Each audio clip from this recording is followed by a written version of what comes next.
welcome to today's episode of Authentic Achievements, where it's my absolute pleasure to be joined by the fabulous Nick Jonsson. Nick, welcome. Thank you so much for inviting me. I'm so looking forward to our conversation. But before we get stuck in, Nick, let me just share a little bit more with the audience in case they aren't aware of you just yet. So Nick is a pillar of inspiration in professional relationships and holistic leadership. As co-founder and managing director of Executives Global Network, EGN, in Singapore, Malaysia and Indonesia, he's built a thriving community of over 900 senior executives. Nick is renowned for his keynote speeches and workshops addressing leadership, authenticity and holistic growth. His bestseller, Executive Loneliness, and numerous media features highlight his dedication to mental health, physical health and social health. Recognized with multiple awards, Nick's contributions extend beyond business to charitable work and athletic achievements. Wow, Nick, I mean, what a journey. And I love the whole piece around executive loneliness because, as I often say, it might be lonely at the top, but it's never quiet, is it? Everybody wants a piece of you, but where do you go to get that support that you need, or that sounding board, or somewhere else, which I'm sure we'll get stuck into. But before we get into that, could you share with us a little bit more about your journey so far, please? Yeah, sure. It'd be my pleasure to do so. So very briefly, I was born in Sweden, educated in Australia, and then I lived basically the last 20 years in Southeast Asia. I had a year working in London in the middle of all of that. And that's basically my experience. And starting in the corporate world, working my way up, sort of elbowing my way to that top, as you mentioned, found myself quite lonely, isolated, and then ended up in a personal crisis. So that's my life in a short summary. Oh, bless you. And it can be like that, can't it? And, I spent nearly 30 years in kind of corporate UK, and you kind of keep, you keep trying harder, you keep plugging away, and then you get the big jobs, and everyone looks to you for all the answers. But who do you look to for your answer and for where you get that sounding board or that opportunity to take a moment of pause? I think for me that was one of the things I struggled with for so many years, was gifting myself the opportunity to take pause and ask for help. Is that something that resonates with you, with the clients and that you work with? Yes, certainly. And that is a good summary of how I was working as well in the corporate world. I think I had a lot of fear of, losing my job, the job security, and especially also perhaps when you're working as an expat overseas, your employment is linked to everything from your work pass to your accommodation and everything in the country. So if you lose your job, it's like you're pulling the plug on everything, right? You have to basically shift country. So it's almost like you're walking around on eggshells the whole time, thinking and being worried. If I make this mistake, will I lose my job then? And as it happened then in my career, I actually lost my job twice. Once I was terminated. Perhaps I was not getting along well enough with my boss and I was let go. And that gave me a lot of insecurities. And then a second time when I had finally got over this, then it happened again. And this time the company went through a merger and acquisition and I was let go. So with that, then I really never found myself in the workplace. After that, I was in my just walking around waiting for that termination letter to come. And that's how I ended my corporate career. I thought it's better I take charge of my own destiny, and I resigned from that job. Yeah. Wow. And that can happen so often, can't it? And I think one of the things that often happens then is we carry that into our future. So, some things happened in our past and we assume that the same is going to happen again, that is going to just be a repeat. And therefore, instead of owning what we're doing and showing up as our authentic selves, we try and play small and become what we think is expected of us. Would that be fair? Yeah, absolutely. I did that. And I was not only anxious, I actually, after some time, then I started to really have self-doubt, questioning myself. And while I was a pretty decent performer before, suddenly also I started to make mistakes because that anxiety and insecurity actually manifested itself. And then after I finally have left the corporate world, I started to ask myself, was it only me who went through all of this?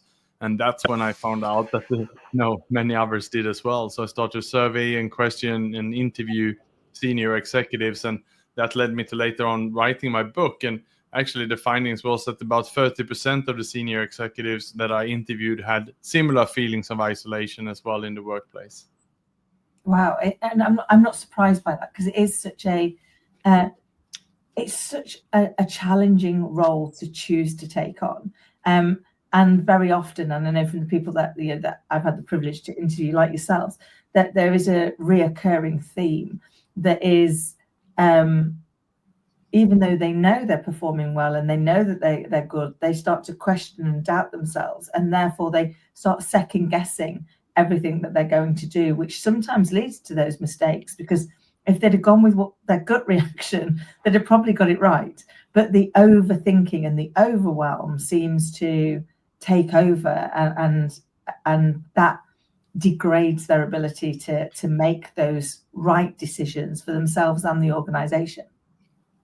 Yeah, absolutely. And I follow a blog also, which is called The Anxious Overachiever. And when I read the title of that, I thought that pretty much summarized me at university. I was working harder, studying harder than everyone else to make sure I got the grades and the scholarship. And then I brought that with me into the workplace, and it was all about me. It was not about the team. It was about me winning, me doing that.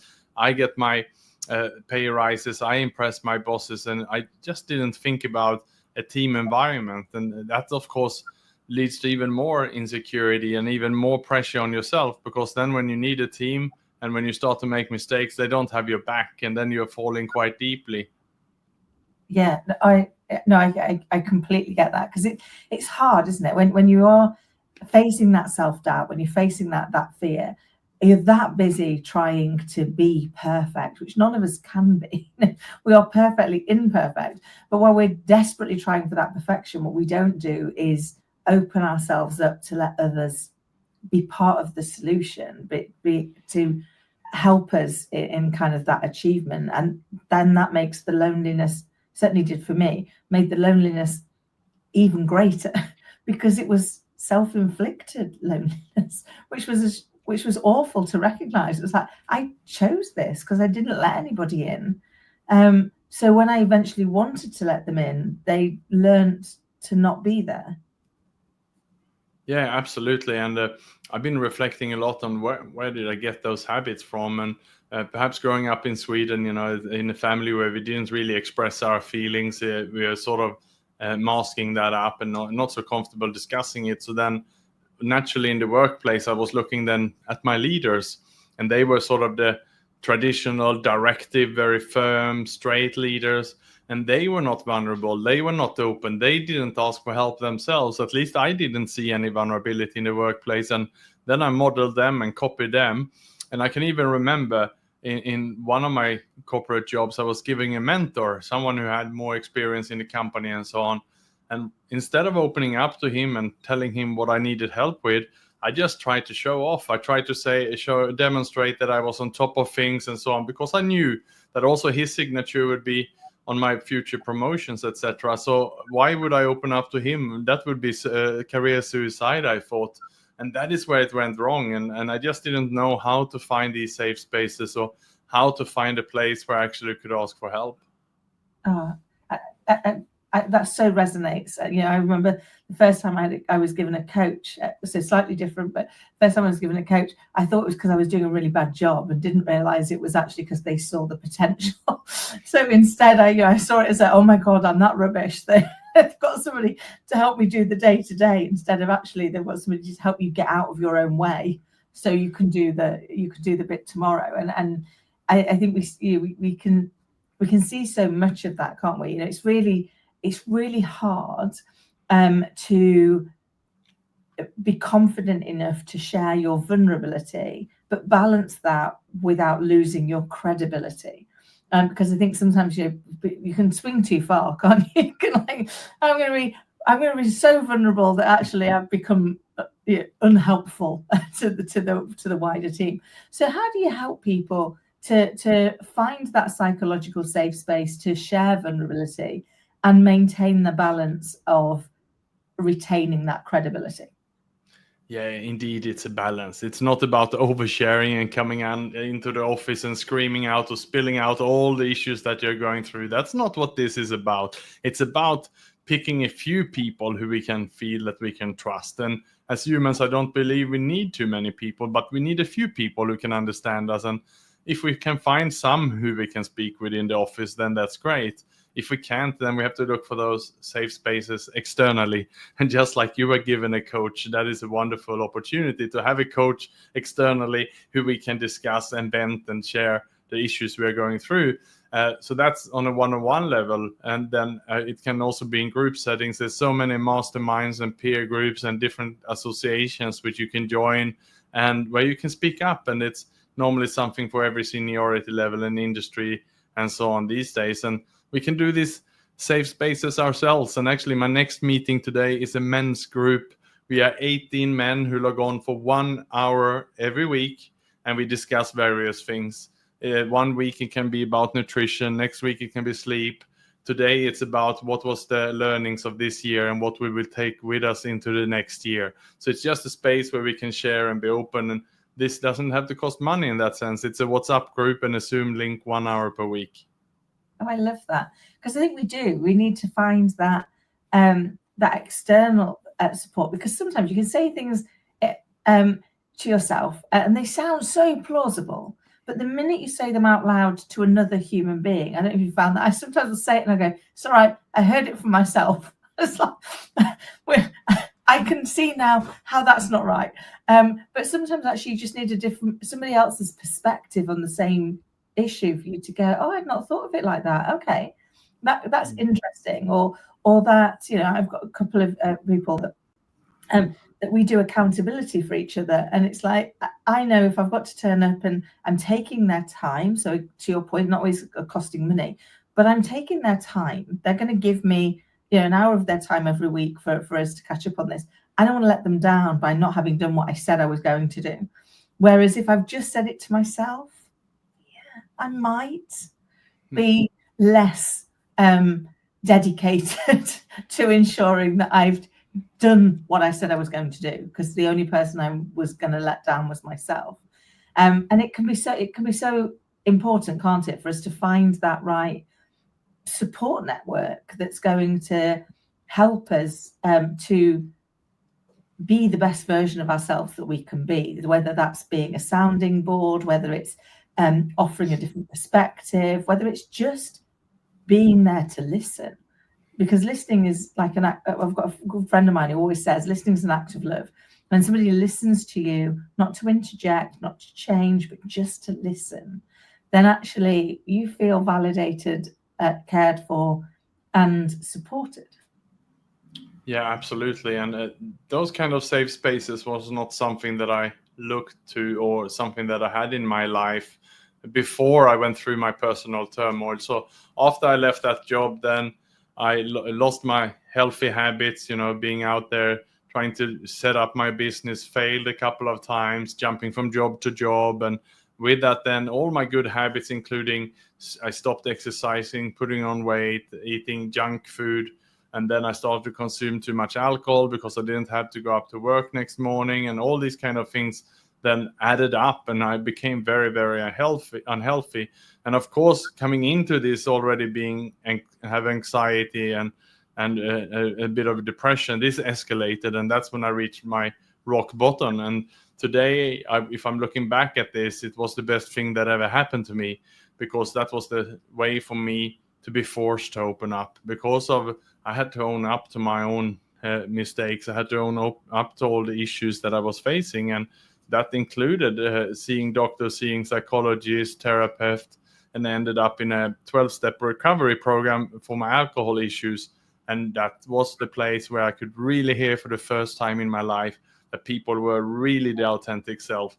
They were sharing about the issues that they had gone through. Some might have gone through that 5 years ago, others 30 years ago, and now they were there as volunteers helping others who were going through it. And when I came into that meeting, that really changed my life. And as I walked out of that meeting, I haven't had a drink since. So that's how big impact it had, just to come in to listen to people who were not judging you, and where I felt I could be myself. There was no need for another drink after that. Wow.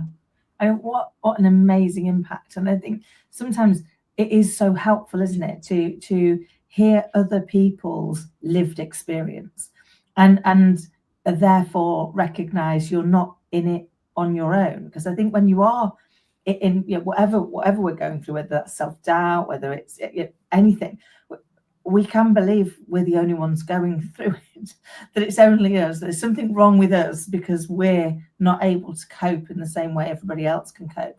And yet once you listen to somebody else's lived experience and realize you're not alone, other people have gone through this, and even better, come through this. So they've gone through it and they've come through the other side. So there is light at the end of the tunnel. There is a chance that you can change your current reality if that's not something that's serving you, and that you have an ability to build that support network of people that have got that lived experience is invaluable, isn't it? Yeah, absolutely. And as I then started to get better, people could see that there was something happening in my life. I wasn't perhaps the most positive I've ever been, the most healthy, the most fit I've ever been. And I stopped alcohol. I was on good, healthy diet and exercising again and so on. And people were wondering, what happened to you? And when I eventually then started saying, well, I had an alcohol problem, I had to go and seek some help, and that really changed me. And then they basically said, well, I don't have an alcohol problem, so what should I do? I also need a safe space where I can be myself. I also have problems. I also need to talk, but I don't have that issue. What should I do? And then that's planted a seed for me to start writing a book then about this issue, because I thought, well, it's true. Not everyone, you shouldn't have to pick up an addiction to be able to become vulnerable and be your true self. And with that, then writing the book, I included my learnings basically from then the recovery programs, but what we can learn as a normal human being who's not an addict yet, and hopefully never will be. I love that, because you're right. Sometimes it's hard to find our place, isn't it? Because we go, well, I haven't got that.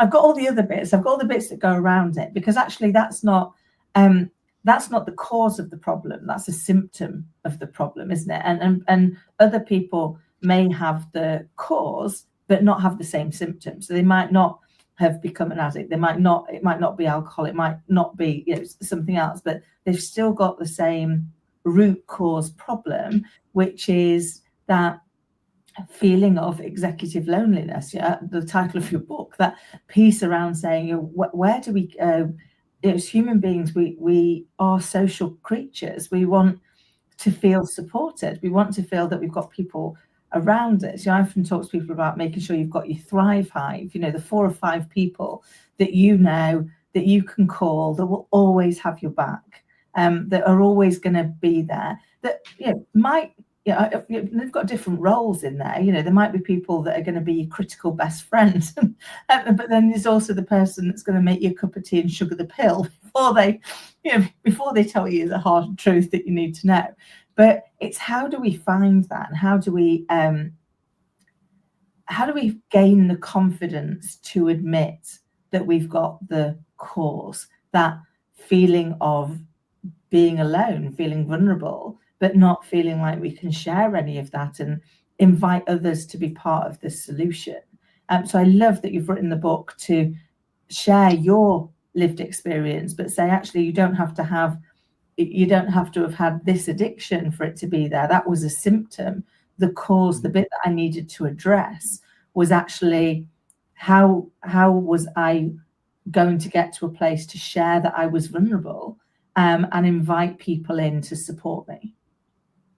Yes, absolutely. And I also say that, it seems like we're only desperate enough to seek that help, sadly, when something really bad has happened to us. But these days I'm an advocate for being proactive about these safe spaces. I say that we should create these safe spaces in the good times and practice our vulnerability muscle in the good times, so that when something happens, then naturally we will just reach out and share it anyway. But in the case of my weekly men's group now, then that's the opportunity when we go around for everyone to share.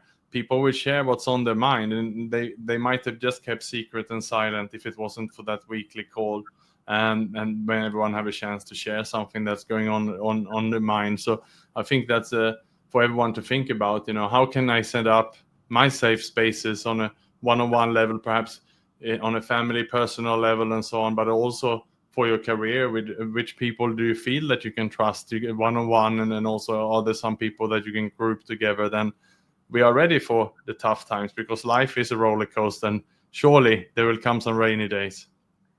Absolutely. I mean, for every up there's a down, and vice versa, and often we don't plan for those elements, do we? We don't plan for those bits that go. It's not always going to go our way, and that's okay. But what we need when it's not going our way is the right support around us to cling on to. I've got a good friend who said to me once, I can't decide, Kim, if you're incredibly strong or incredibly stupid. I was like, probably both in equal parts. And she was like, but whenever a disaster hits you, you just keep going. And I was like, well, no, what I do is I stop focusing on the thing I can't change. Now, if I can't control it and I can't change it, there's no point focusing on it, because all it's going to do is make me sad. So what I look for is, what is the one thing I can do, even if it seems insignificant, but it's like, but I can do that. I said, and then I focus on that, and that becomes the life raft that I cling to in the messy sea of my mind until I can find the next thing that I know how to do. But having that support, having those friends around you to point out what the next thing you can do is, can be really helpful as those stepping stones out of sometimes the over-egged disaster. I know for me personally, I can sometimes be dreadful at catastrophizing things. It's like, oh my God, this has happened, and therefore, the world is ending, everything's going to go wrong, and you just sometimes need somebody to give you the perspective that goes, it's bad, but it's not insurmountable. It's not like you're never going to come back from that. It's not like you can never find a path through. And I think sometimes it's knowing that you're not in it alone. Yeah, absolutely. And that's the big thing. And back to when I came into that safe space, then that was the thing, right? That knowing that I wasn't alone, that there was people, as you said, who come through it and gone through it and were on the other side. And that's that stigma was gone, and I'm not the only one who had that feelings. That you hear it from every people, and how it really changed their life when they have that experience, and it is transformational. And so again, it's about how can we have this transformational experience without having to have something bad happen to us, and being proactive about it. I love that. And that's one of the reasons for the show, really, was to say, we've got so many people who've already got amazing lived experience that they've learned from, that they can share. That means that other people can take the learning and hopefully never have to go through the experience. Because, wouldn't that be lovely? Because actually I can learn what I would need to do if I got to that place, but I don't need to get to that place. And I can learn some of those habits to ensure that I am making good, healthy choices, that I am balancing all of me. So, making healthy choices about what I'm thinking, what I'm doing, what I'm eating, the whole part of me, because that makes such a big impact, doesn't it, on how we live our lives? Yeah, absolutely. And I think that's, coming through then on the other side, the way I live now is I'm really putting, social health, as I refer to it, up there side by side, where you have physical health, mental health, and social health for me now is something that I put really in center of my life. I live and breathe around community, from everything from being part of a swimming academy, running clubs, cycling clubs, triathlon communities. I'm going away to compete in a triathlon this weekend with a sports group, and I do as much as I can to belong in communities and belong to a speaking association where I mentor 9 upcoming speakers and so on. So I feel that I'm also giving back and really, really plugged in and being there for people, because I know how it can be at the other side. And I think that's a message we can all, take to heart, that just to see what is it around our community, around our space, around our profession where we can just be of service and be there for others, because then we will naturally feel useful and we will feel plugged in and connected. I love that, because it does make such a big difference, doesn't it, when we genuinely connect with people and we are part of society at a wider level, has such value to us as much as we can have value to the people around us, by, to your point, finding the, how do we serve, how do we add value, how do we give back into that wider environment, and see how connected we really all are, because we are connected, but sometimes we miss that fact, don't we, because we don't openly invite it in and look for the opportunities to expand on it. Yeah, absolutely. And then we had the pandemic that isolated us, and then add AI on top of that. It's easy to sit and work with robots all days and forget that we're sitting there isolated. But we need to really be disciplined, therefore, to again go out and do those things together. Make sure that we have lunches or coffee meetings or exercises, not only with ourselves, but we take the chance to perhaps in this busy world to combine it. Go and see a friend for a walk, and rather than walking by yourself. Yes, we need some time and space for ourselves as well, but we have to respect that we are social animals, as you say, and therefore social health needs to be central, and we need to take ownership of that. I love that. That's so true, because it's so easy to get stuck in the fact that, very often now we don't even have to leave our house to work. We can work from home. And I know for me personally, I've got my little girl, but there's me, my little girl, and the dog. Therefore, I make sure that I go out and like meet other people, or even sometimes if I've got nothing else on, go and work from a coffee shop, just because you get to absorb the atmosphere of other human beings, even if I've not got anybody I'm actually physically meeting, because I realized how insular I was becoming in not doing that, in not making that effort. And it's really draining, isn't it, if you don't interact with other people? And to your point with AI and that, now, we could just interact with robots all day, but that probably wouldn't make it a very enjoyable life. Definitely not. And I can clearly remember when we were in lockdowns, and when it was in Singapore, it was quite strict. And I think it was 3 or 4 weeks when I didn't see or meet another person in person. And I remember that really had a toll on me. And when I finally met that person, it was one of the strangest feelings I ever had in my life. But we're doing this perhaps to ourselves on a day-to-day basis. And I'm an introvert myself, so isolating myself for me is very comfortable. But I know that it's not good for me, and I know the toll it can take on me, because we need to get together with other people. And I always, even as an introvert, I always feel better after I have met other people.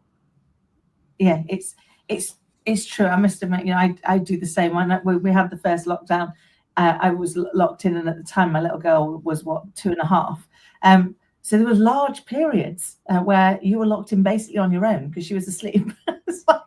And you're like, okay, we need to. It really made you realize how much you missed people and that social interaction. And I always thought it was a real shame that we chose to use the term social distancing, because it was physical distancing. Socially, we needed to remain connected, but we needed to physically distance ourselves to be healthy. And I think it's a small nuance of language, but it's a massive impact on psychology of which one of those you choose to do, isn't it? 100% agree. And I wrote a blog on that topic, actually, which I was a bit criticized for. But now, indeed, social health is at the center of what I speak about and what I do. I come out and I do a lot of workshop and connecting teams, and really to break down barriers in companies between the teams. Many times when they call me, there's been incidents in the offices. Perhaps there's been a big company and there's been a suicide, and people are scared to talk about it. And there's really that kind of feeling of tension in the office. People are they don't know how to deal with it. And I basically come in and I say we need to be comfortable discussing the uncomfortable, because we are unable to solve any issues in the workplaces and any isolations and so on unless we become open and vulnerable. And that's a message to leaders of organizations, companies, families, countries even, that we need to lead with vulnerability in order to create these safe places for us, and otherwise things will happen as they do these days. And it's not only anxiety and depression, but sadly suicide is becoming too common as well.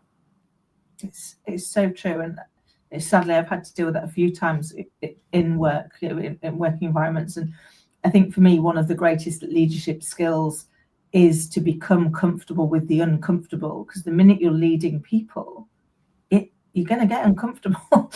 People are messy, emotional beings. We all are, ourselves included, and therefore once you've got more than one of those, you're going to exasperate that uncomfortability, and yet we try and only deal with things that we can put in a box, and people can't be put in a box, can they? They've got to be listened to and understood and talked to, and that does mean getting comfortable with the uncomfortable. Yeah, certainly. And I can share a story here briefly of one of the ladies I interviewed for my book. She was a managing director for a big international bank at the time. And during the first interview, she didn't give up much. And I thought, oh, well, she will not make it to the book. But anyway, I thanked her for the interview. But the next day I received an SMS from her. It was a few years ago, not 2019, so SMS was still around. And she asked for another session, and if we could meet up for coffee again. I said yes, and I went to see her. And as soon as we sat down, she started to cry and open up. And she said, Nick, I rehearsed my own suicide twice. Wow. So that was something, obviously, that was sitting on her mind. And she didn't dare to open it up the first time, but as we were sitting and talking the first time, and I shared a little bit about the work I was doing, and I was a bit vulnerable, and I shared about some others, and we had a conversation, that was enough for her to go back home and think, and wanting to see if she could also open up. She found then that there was a safe space to announce this to me, and with that, the pattern was broken. With her permission, I called a counselor who came and had a conversation with her. With that, the counselor asked for the permission to call the husband, who came, who was shocked and who was unaware. But everyone had a conversation about it. And then eventually what happened was she took sabbatical leave and decided, though, when she did this, in an all-hands meeting to her bank, to all her team and everyone, to announce to them her feelings and what she had gone through. And the most amazing happened then in an instant. The whole company culture changed like this in a heartbeat. Other people, senior people at the bank, started to open up about their own challenges and so on, their own issues, and their own team members. And later on, it became basically an open door company culture, just because one person opening up. So that's the power we have as leaders. Wow. I mean, what an amazing story, and what a courageous lady to do the work for herself, but then share that feeling, that learning, that vulnerability, to help others who were in the same place. And it never fails to amaze me the impact we can have when we're willing to be our authentic selves and share that vulnerability. I could literally chat to you all day, but I'm very conscious of time. I can't believe we've already run out of it. So I would just love, and we've already shared so much with us, but if you could go back and give your younger self a piece of advice, what would it be? Well, I have to say that it would be stay away from tobacco and alcohol, because that's done so much damage to my life. I just looked at that.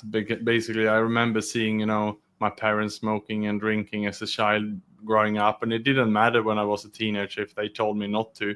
For me, that was associated with adulthood. Yeah. It's so true, isn't it? Yeah, children watch everything, and I spot that all the time when my little girl comes out with phrases, and I'm like, oh my god, that's definitely me, because they're too old. They're too old for her. I mean, what she said the other day, she came out and she said, well, that wasn't very appropriate, was it, mummy? And I'm like, oh, you're 7. It's like, that's definitely mummy that you've got that from. So I think they are always watching. So Nick, how can people get in touch with you, and who do you help? Yeah, so they can look on LinkedIn, and my name there is Nick Jonsson, NickJonsson. Or if someone is interested in my book, it's on Amazon and Audible also as an audiobook, and it's called Executive Loneliness.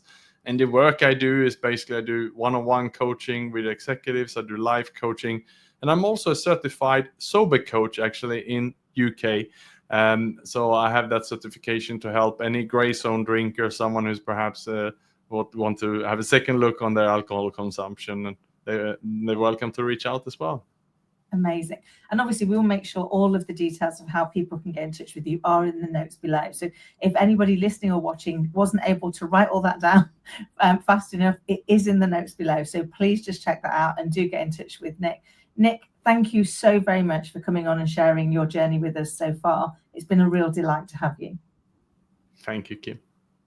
And to everybody listening and watching, I hope you found today's episode as insightful and inspiring as I did. And until next time, take care.